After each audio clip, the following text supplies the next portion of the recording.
सहना ववतु सहनौ भुनक्तु सह वीर्यं करवावहै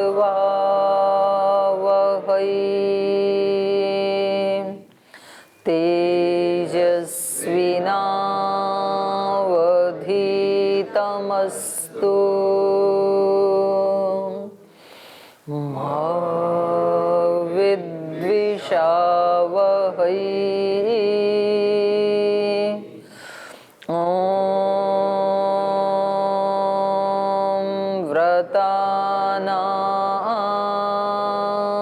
व्रतपते व्रतं चरिष्यामि तच्चकेयं तन्मे रोध्यताम्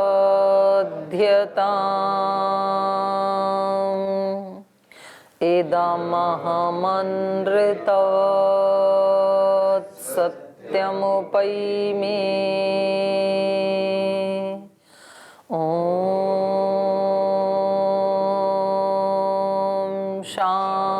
शांति शांति शांति।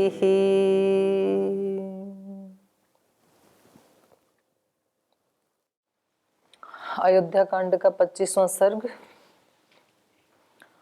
जिसमें 33 नंबर श्लोक तक हमने पढ़ा था। श्री राम सीता के संवाद में श्री राम सीता माता को वन में साथ जाने की अनुमति दे देते हैं और उन्होंने बताया कि उन्होंने इसलिए मना किया था कि वो सीता माता के अंतर्मन के भाव जानना चाहते थे कि कहीं ऐसा ना हो कि मैं जबरदस्ती थोप दूं इनके ऊपर और इनकी इच्छा ना हो वन में जाने की।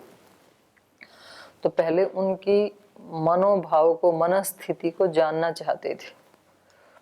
कभी कभी व्यक्ति ऊपर ऊपर से बोल देता है, लेकिन फिर थोड़ा सा उसको हिला के देखें तो फिर सरेंडर कर देता है, तो उसकी असली मनोदशा सामने आ जाती है। फिर यहाँ हम देखते हैं बहुत सारे भाई बहनें आते हैं, फिर बोले जी हमें तो इसी रास्ते पे चलना है, देश धर्म की सेवा करनी है। उनसे कितना भी पूछो आने पर बहुत पूछते हैं हम, ना जी मैं तो इसी के लिए बना हूँ, और 4-5 साल यहाँ पूरा खर्चा लगाते हैं, उसके ऊपर मेहनत करते हैं, तैयार करते हैं, और पूरा तैयार होने के बाद उसको बोलें कि अब इस सेवा में लग जाओ तो रातों रात भाग जाते हैं। फिर तो पता लग जाता है ना कि 5 साल तक क्या मनोदशा थी। थोड़ा सा यही कहा था कि अभी सेवा में लग जाओ, अभी तो की नहीं एक दिन भी सेवा, तो अपने बिस्तर बांध लेते हैं। तो ऐसे ही व्यक्ति का थोड़ा हिलाने से अंदर क्या है मनस्थिति वो पता लग जाती है। जो व्यक्ति यहाँ पर कितनी भी प्रतिकूल परिस्थिति आ जाए, उसको डांटा जाए, पीटा जाए, मारा जाए, भगाया जाए, फिर भी बोले कि नहीं मुझे सेवा तो यही करनी है, चाहे कैसे भी रखो, तो माना जाएगा कि वो जो बोल रहा था वो उसका सत्य भाव था हृदय का। नहीं तो ऐसे अपने कुछ तो ऐसे आते हैं कि चलो 5-4 साल अच्छे वायुमंडल में बीत जाएंगे, कुछ तो अच्छा सुनेंगे। तो खैर वो तो एक अलग बात है, जो इस तरह का छल कपट करके कहीं किसी स्थान पे अपने गुरु से या किसी सामान्य व्यक्ति से भी इस तरह का दगा करता है, वो तो फिर ब्याज समेत मिलेगा कभी ना कभी। वो धोखा गुरु को नहीं, वो अपने आप को है, वो किसी दूसरे मनुष्य को नहीं, वो अपनी आत्मा के साथ ही धोखा करना है। इसलिए इसी को असत्य आचरण कहते हैं। कभी भी जीवन में व्यक्ति को ऐसा असत्य आचरण नहीं करना चाहिए। या तो आप बताओ कि जी हमारा तो चित्त डुलमुल है, तो दोनों संभावनाएं हैं, हम रह भी सकते हैं, जा भी सकते हैं, या बोलो जी हम बिल्कुल रहने वाले नहीं हैं, हम पढ़ने के लिए आए हैं। तो जैसा हो वैसा ही व्यक्ति को बोलना चाहिए, वैसा ही फिर करना चाहिए। और यदि ये कहा कि ना जी पक्का इरादा है, चलना इसी रास्ते पे है, तो फिर लाख कष्ट क्यों ना आए, तेरे कर्मों का फल है कष्ट आना, तो भुगत अपनों। और कोई कष्ट है नहीं तो फिर व्यक्ति को उनको फेस करना चाहिए, डटना चाहिए। तो जो झूठ बोल के फिर ऐसे बोलने को बोल देते हैं कुछ लोग ना, वो आश्रम में भी होते हैं, वो घरों में भी होते हैं, वो माता पिता के प्रति बहुत श्रद्धा भक्ति दिखाते हैं, और फिर जब अवसर आता है तो फिर माता पिता का कहना नहीं मानते हैं, सेवा भी नहीं करते हैं।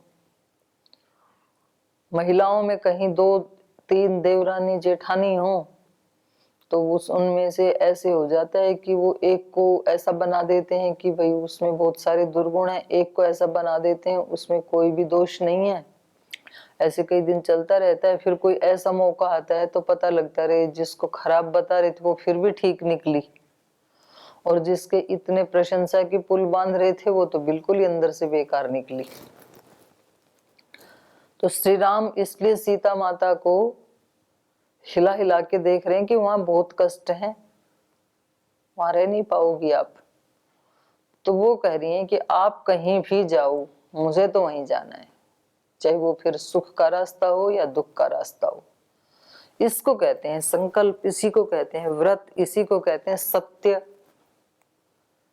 एक बार जो निर्णय कर लिया मुझे धर्म के पथ पे चलना है तो चलना है, फिर कैसा भी क्यों ना हो, क्योंकि मेरे लिए एक ही रास्ता है, उसी पे ही चलना है, मुझे इधर उधर जाना ही नहीं है। मेरे को गुरु के पथ पे चलना है तो चलना ही है, बस ऋषियों के पथ पे चलना है तो चलना ही है, कितना भी कष्ट क्यों ना आए। वो कष्ट रास्ते के कारण नहीं है कि भाई इस रास्ते में आते हैं और मैं रास्ता चेंज कर लूं तो कष्ट नहीं आएंगे, रास्ते के कारण कष्ट नहीं है, हमारे कर्मों के कारण कष्ट होते हैं। तो अपने कर्मों को ठीक करना है, अपनी दृष्टि को ठीक करना है। कुछ तो ऐसे घूर घूर के देखते हैं, मतलब ये भी नहीं पता कि देखना कैसी चाहिए, तो फिर ऐसी दृष्टि डंडे पड़वाती है। फिर न देखना आता है, न बोलना आता है, न जीना आता है, न खाना आता है, न सोना आता है, न बैठना आता है। फिर बोले इस रास्ते में कष्ट है, इस रास्ते में कष्ट नहीं है, तेरे अंदर है दोष, उनको ठीक कर। तो इन्होंने जब देखा कि सीता माता तो बिल्कुल अड़िग हैं अपने संकल्प पे, इसको नहीं हिलाया जा सकता, श्री राम की भी परीक्षा ली। श्री राम को माता जी ने हिला के देखा, कौशल्या माता ने, तो उन्होंने बेहोश होकर भी देखा, रो धो करके भी देखा, समझा करके भी देखा, आदेश दे करके भी देखा कि पिता का आदेश ऐसा है तो मेरा आदेश ऐसा है। लेकिन उन्होंने देखा कि राम बिल्कुल दृढ़ हैं अपने संकल्प के ऊपर। जो व्यक्ति अपने इरादे का पक्का होता है वो जीवन में तो कुछ ना कुछ बनेगा। जिनके मजबूत इरादे होते हैं ना, वो व्यक्ति अंदर से आत्मिक स्तर पे बहुत मजबूत होते हैं, पक्के होते हैं। वो कोई भी इरादा हो, चाहे फिर वो, कभी कभी ऐसे भी होता है गलत इरादे होते हैं, जैसे आतंकवादियों के इरादे सही थोड़ी होते हैं, गलत इरादे हैं वो, लेकिन उनको ट्रेनिंग ऐसी मिल गई, वो आत्माएं ऐसी होती हैं, अगर उनको ठीक दिशा देने वाला कोई मिल जाता या मिल जाए आज भी, तो फिर वो इस अच्छे रास्ते में भी उतने ही दृढ़ होते हैं। जो किसी व्यक्ति की कमजोरी होती है, वीकनेस होती है, वो ही उसकी शक्ति भी होती है, बस उसकी डायरेक्शन गलत होती है। तो जब इन्होंने देखा ये पूरा अपने इस पे अड़िग हैं, दृढ़ हैं, इसके अतिरिक्त कोई भी भाव इनके अंदर तक है नहीं, मेरा अनुसरण करने के अलावा और कोई भी भाव सीता माता के हृदय में है नहीं, तो उन्होंने फिर अनुमति दे दी और उन्होंने बताया कि मैं आपको ऐसे ही अलग नहीं कर सकता हूं जैसे कोई आत्मवान व्यक्ति अपनी कीर्ति को अपने से अलग नहीं होने देता है। और उन्होंने ये भी बताया कि ये जो धर्म का आचरण है, क्योंकि किसी भी महिला के लिए यही धर्म है कि वो अपने पति के मार्ग का अनुसरण करे। 2 मार्ग हैं, अगर तो शादी की है किसी ने, शादीशुदा है, तो अपने पति के मार्ग का अनुसरण करे, यही धर्म है उनके लिए। अगर किसी ने शादी नहीं की है तो गुरु के मार्ग का आचरण करे, अनुसरण करे। और गुरु भी नहीं बनाया किसी ने और शादी भी नहीं की तो जो शास्त्रों में संन्यास मार्ग का, साधक का जो आचरण कर्तव्य बताए उसका अनुसरण करे, एक ऋषि धर्म का अनुसरण करे। लेकिन धर्म तो यही है, महाजना ये न गता स पंथ, जिससे महापुरुष गए हैं वो ही हमारे लिए धर्म, उस रास्ते पे चलना। तो उसमें से अपने रास्ते का चयन करके और फिर व्यक्ति को इधर उधर नहीं देखना चाहिए, कभी दृढ़ व्रती होना चाहिए। तो श्री राम इस धर्म के विषय में बहुत दृढ़ हैं। तो उन्होंने बताया कि ये ही धर्म है आपके लिए, आपको ऐसे ही करना चाहिए जो आपने निर्णय लिया है। और फिर वो बताते हैं कि बहुत महापुरुषों ने इसी धर्म का पालन किया, हमारे पूर्वजों ने भी किया, इसलिए हमें भी धर्म का ही आचरण करना चाहिए। और मेरा धर्म तो ये है कि मैं अपने पिता के वचनों का पालन करूं, और आपका धर्म ये है कि आप मेरा अनुगमन करें। तो वो माता पिता की सेवा का एक बहुत बड़ा महात्म्य बताते हुए कहते हैं कि तीनों लोकों में कोई भी धन, स्वर्ग, यश, विद्या, सुख, पुत्र, कुछ भी ऐसा नहीं है जो माता पिता और गुरुजनों की सेवा से दुर्लभ हो, प्राप्त ना हो। अर्थात इनकी सेवा से धन भी मिलता है, यश भी मिलता है, सुख भी मिलता है, विद्या भी मिलती है, बहुत कुछ मिलता है। तो इसलिए अपने बड़ों का आज्ञा पालन करना चाहिए, अपने माता पिता गुरुजनों की सेवा करनी चाहिए। ये रामायण हमें सिखा रही है। स्वर्गो धनम व धान्यम व विद्या पुत्र सुखानी च गुरुवृत्ति अनुरोधेन न किंचित अपि दुर्लभम।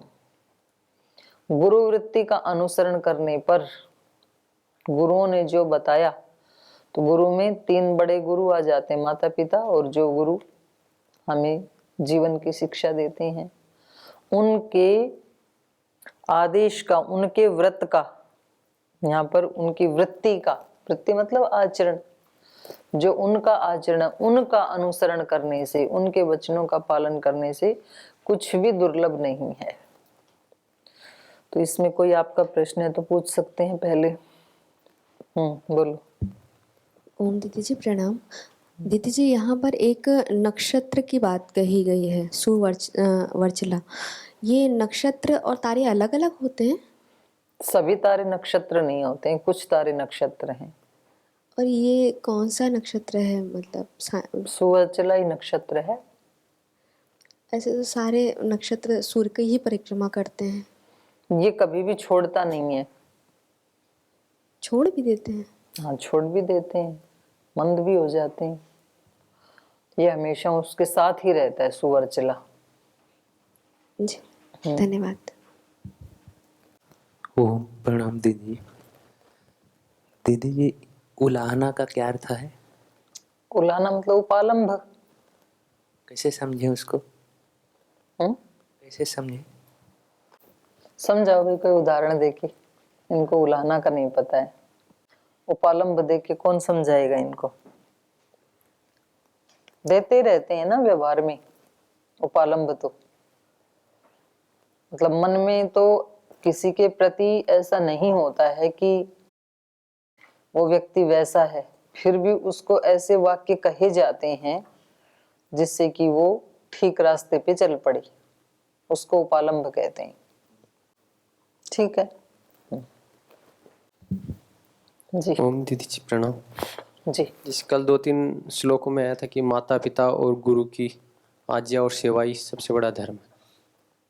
तो कभी कभी देखा जाता है कि माता पिता या गुरु के जो आदेश या उनमें अंतर आता है, जैसे यहाँ पे भी अलग अलग हो सकता है। तो उस समय किसको वरीयता देंगे?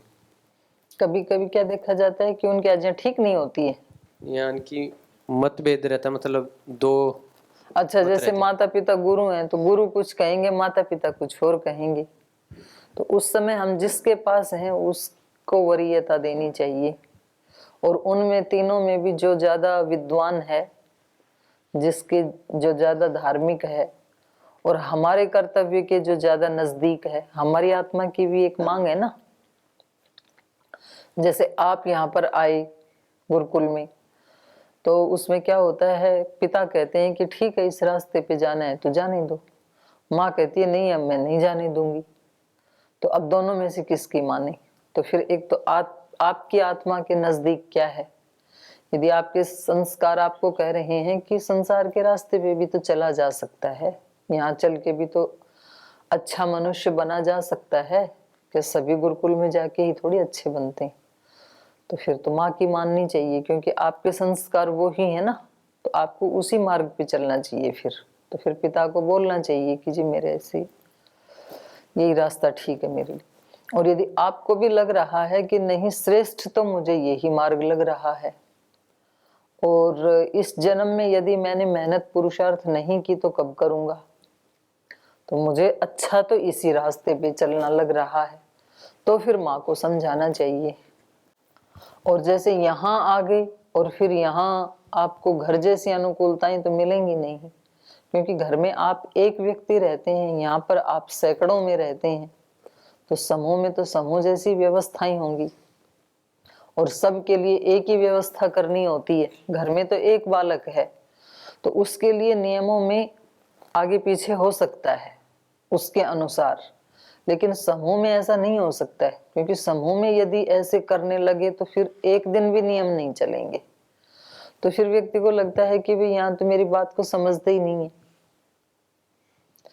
तो प्राय ऐसे होता है कि जो बच्चे घर में स्वस्थ रहते थे वो गुरुकुलों में आश्रमों में आके रोगी हो जाते हैं। उनको लगता है यहाँ क्या हो गया, घर तो ठीक ठाक था। यहाँ के ये हो गया कि घर में तो आप अपने अनुसार जब आपको भूख लगी तब खाना खा लेते थे, लेकिन यहाँ तो एक ही टाइम पे मिलेगा। उस समय आपको भूख नहीं है तो भी खाना है, और भूख है तो भी खाना है, क्योंकि नहीं तो फिर शाम तक मिलेगा नहीं। और आपको भूख थी नहीं और फिर भी आपने उस समय खा लिया, तो फिर तो अंदर तो सड़ेगा ना वो, तो फिर बीमार होंगे। तो घर में ऐसे होता था कि किसी दिन लेट सोए पढ़ते पढ़ते तो सुबह लेट ही उठे तो नींद पूरी हो गई, गलती कुछ भी नहीं की। और यहाँ ऐसे हो गया कि आप बेशक से लेट सोए, क्योंकि आपको आदत है लेट सोने की, तो आप बिस्तर में चले जाएं तो भी नींद आती नहीं है किसी किसी को, वो ही 10, 11, 12 बजे आएगी जो आपका स्वभाव है सुबह, लेकिन वही 4 बजे उठना पड़ेगा सबको। आप कितनी बजे सोए ये कोई नहीं पूछेगा, लेकिन उठा देंगे आपको 4 ही बजे, वही नियम। तो नींद पूरी हुई नहीं तो रोगी हो जाएंगे। तो बोले जी हम वहां ठीक रहते थे, तो अब आपको अपने शरीर की घड़ी को निर्देश देना होगा कि यहाँ का जैसा जीवन है अब पीछे वाले को भूल जाओ, पहले मेंटली आपको स्ट्रोंग होना पड़ेगा। और फिर जब आप मेंटली स्ट्रोंग हो जाते हो तो फिर 5, 10, 15, 20 दिन में, महीने भर में, मैक्सिमम 21 दिन में साइकिल चेंज हो जाता है। फिर आपको वही आदत पड़ जाएगी, फिर कोई दिक्कत नहीं होगी। तो ये जब बीच व्यक्ति ऐसे ऐसे झूलता रहता है ना, लंबे समय तक उन्हीं बातों को याद करता रहता है, ऐसे रहते थे हम तो वहां, यहाँ तो कुछ है, ऐसे है, यहाँ तो कोई सुनता नहीं हमारी बात को। हम कहते हैं उसको भाई आपकी बात यदि सुनेंगे तो कल दूसरे की, तीसरे की, चौथे की, तो सुनते सुनते फिर एक भी नियम यहाँ पर चलेगा नहीं। तो मैंने पहले भी बताया था ना एक दिन कि आप अपने फार्म हाउस में अपनी साइकिल घुमा रहे हैं तो आप स्वतंत्र हैं, आप बाएं चले दाएं चले कहीं भी चलें तो कोई दिक्कत थोड़ी है, वहां पे कुछ भी दिक्कत नहीं। पर रोड के ऊपर यदि आप इस तरह चलने लगे, कभी बाएं चलें कभी दाएं चलें, कभी इधर घुमाएं कभी उधर घुमाएं, और फिर आपकी तरह सब ऐसे ही घुमाएं, तो रोड का क्या हाल होगा फिर।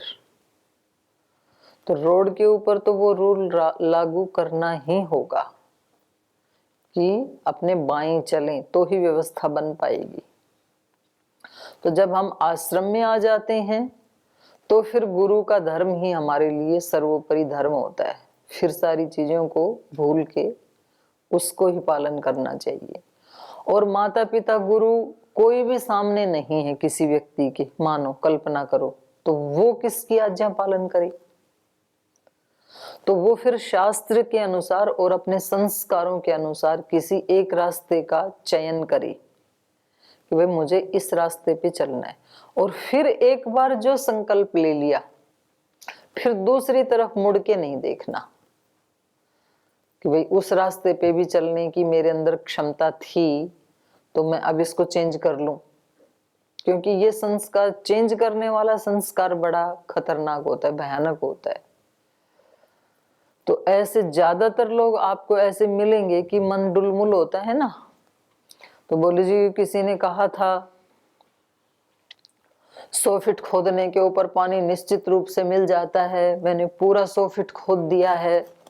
100 फीट तो खोदा लेकिन 10 जगह खोदा, 10-10 फीट करके, तो 10-10 फीट के 10 खड्डे कर दिए तो पानी नहीं मिलेगा।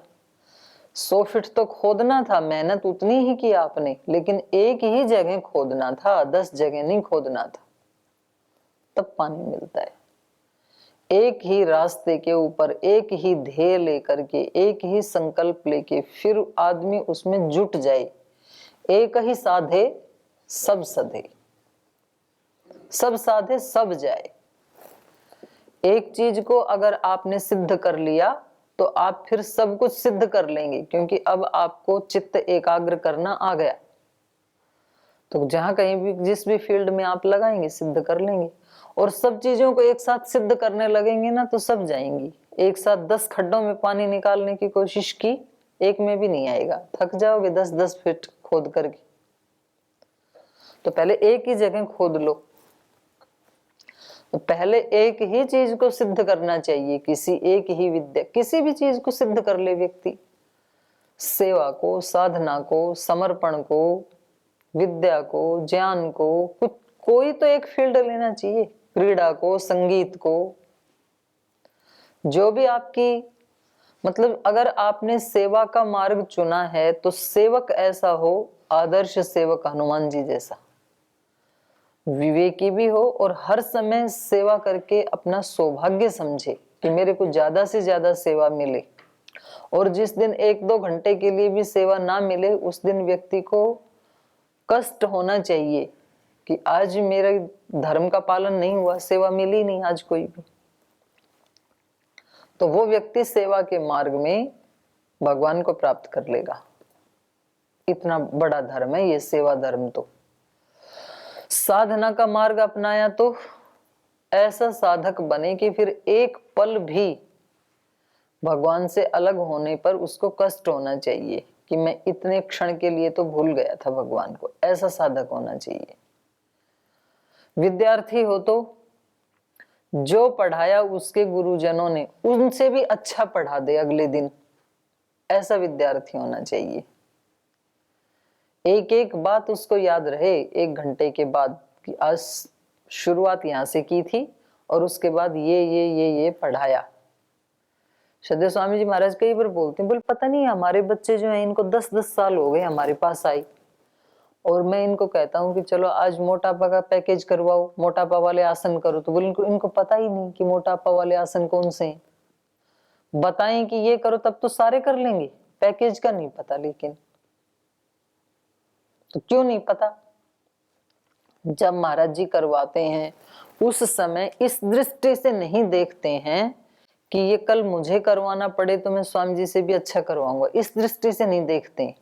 चल रहा है, पता ही नहीं कौन से हैं मोटापा के आसन, ये नहीं पता डायबिटीज के आसन कौन कौन से हैं, दवाइयां कौन सी, क्योंकि और 10 साल से सुन रहे हैं, 10 साल से महाराज जी को देख रहे हैं, पर इस दृष्टि से ना देखा ना सुना कि कभी ये मुझे भी करवाना पड़ेगा, और कभी क्या कल ही करवाना पड़े तो मैं इसको उसी तरह करवाऊंगा जैसे महाराज जी करवाते हैं।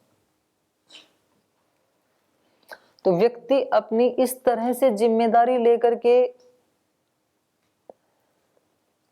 नहीं करता है जब किसी काम को, तो फिर वो उसको फलीभूत नहीं होती है। फिर तो ठीक, हमने बैठे हैं ऐसे ही बैठे हैं, जितना आ गया ठीक है, बताई तो कर लेंगे।